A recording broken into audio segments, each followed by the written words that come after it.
ఒకవేళ వైఎస్ జగన్మోహన్ రెడ్డిని అరెస్ట్ చేస్తే వైసీపీకి మైలేజ్ వస్తుందా, డ్యామేజ్ జరుగుతుందా?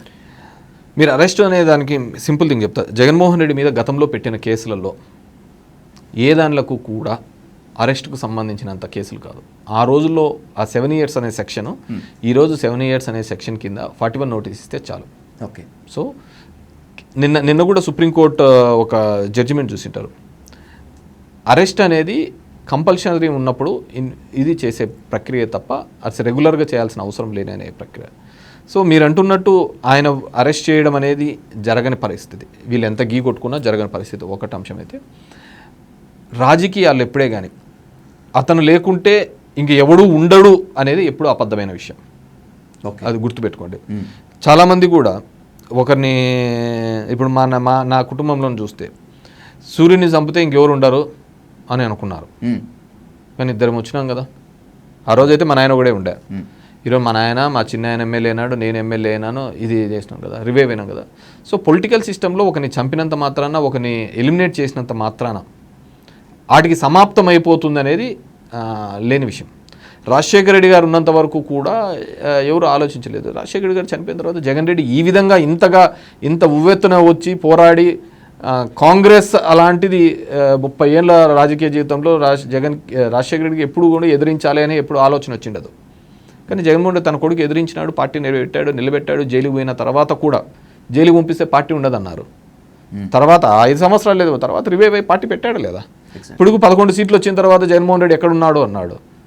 మరి ఏ రోజైనా సరే ఈ 2 సంవత్సరాల్లో బ్యానర్ ఐటంలో కావచ్చు, చంద్రబాబు మాట్లాడే మాటలు కావచ్చు, పవన్ కళ్యాణ్ మాట్లాడే మాటలు కావచ్చు, లోకేష్ మాట్లాడే మాటల్లో కానీ జగన్ మాట పేరెత్తకుండా ఒక మీటింగ్ పెట్టమని చెప్పండి. అతను లేకుంటే 11 సీట్లతోనే అతను అంతమైపోయి ఉంటే అతను తలుచుకోవాల్సిన అవసరం ఏముంది? అతను తలుచుకోవాల్సిన అవసరం లేదు కదా. వెన్ యు ఆర్ ఆ పర్సన్ లేడు, రాజకీయాల నుంచి జీరో అయిపోయినాడు అనుకుంటే అతని గురించి మాట్లాడాల్సిన అవసరం లేదు. రోజుకి 20 సార్లు ఒక్కొక్కటి తలుచుకుందే నిద్ర రాదు వాళ్ళకు. ఒకవేళ అతను తలుచుకోలేదనుకో, అతను ఏం చేస్తున్నాడు అనే దానికి నిద్రలేని రాత్రులు గడిపిన వాళ్ళు వీళ్ళంతా. అతను వస్తే ఏమైపోతుందో అని నిద్రలేని రాత్రులు గడిపి ఈరోజు పవన్ కళ్యాణ్ పొద్దున్న లేచిన మేము 15 ఏళ్ళు ఆడిపోను ఎందుకు చెప్తున్నాడు? జగన్మోహన్ రెడ్డి అనే ఒక భయాన్ని వాళ్ళు నిద్రలేని రాత్రులు చేస్తున్నారు.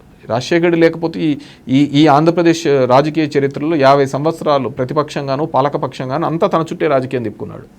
అలాంటి ఒక వ్యక్తి లేకపోయేగా శూన్యం అనుకున్నారు, కానీ వచ్చారు కదా. సిస్టంలో అతను లేకుంటే అనేది ఉండదండి. డెఫినెట్గా సమ్మన్ విల్ ఎమర్జ్, అంతే.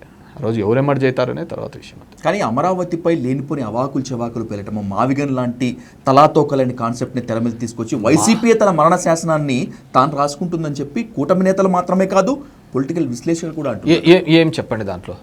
మా ఆలోచన ఏంటంటే ప్లాన్ ఏ 3 ప్రాంతాల్లో జరగాలి అని చెప్పేసి. ఇక్కడ ఉన్న అసెంబ్లీ వల్ల ఈ ప్రాంతం డెవలప్ కాలేదు, ఇక్కడున్న సెక్రటేరియట్ వల్ల ఈ ప్రాంతం వల్ల డెవలప్ కాలేదు. హైదరాబాద్ కాదు, ఏ ప్రాంతమైనా అండి. నేను సింపుల్ అండి, మీరు అంతగా చెప్తున్నారు. విజయవాడ ఉంది, మచిలీపట్నం ఉంది. కృష్ణా జిల్లాకు గతంలో ఏదండి హెడ్ క్వార్టర్స్? ఏది? మచిలీపట్నం. కానీ విజయవాడే కదా డెవలప్మెంట్. తిరుపతికి ఏదండి? చిత్తూరు కదా. కానీ తిరుపతే కదా అంతా. సో దానివల్ల ఎప్పుడు డెవలప్ కాదండి. నువ్వు క్రియేట్ చేసే పబ్లిక్ రావడం కోసం నువ్వు క్రియేట్ చేసే ఫెసిలిటీస్ ఇంపార్టెంట్. నువ్వు జ్యుడిషియల్ సిటీ, హాస్పిటల్ సిటీ అని ఊరికి భూములు ఇచ్చుకుంటా, ఎడ్యుకేషన్ సిటీ అని చెప్పేసి రావడం కాదు, కానీ సెలెక్ట్ చేసిన ప్రాంతం కూడా ఇంపార్టెంట్ కదా. ఇప్పుడు ఈ సదరన్ పార్ట్ ఆఫ్ ఇండియాలో ఎందుకు హైదరాబాద్లోనే అంతగా బాగా డెవలప్ అవుతుందండి? లింగ్విస్టిక్, ఎవరు వచ్చినా కానీ ఏ లాంగ్వేజ్ కానీ సమస్య ఉండదు. వెదరు, అదేవిధంగా ఇక్కడ ఎటువంటి అర్త్క్వేక్స్కి స్కోప్ తక్కువ. ఒక ప్రాంతం డెవలప్ కావాలంటే ఇవన్నీ కూడా ముడిపడి ఉంటాయి. వాటిని వదిలిపెట్టేసి ఏదేదో చేసుకుంటూ పోతా అంటే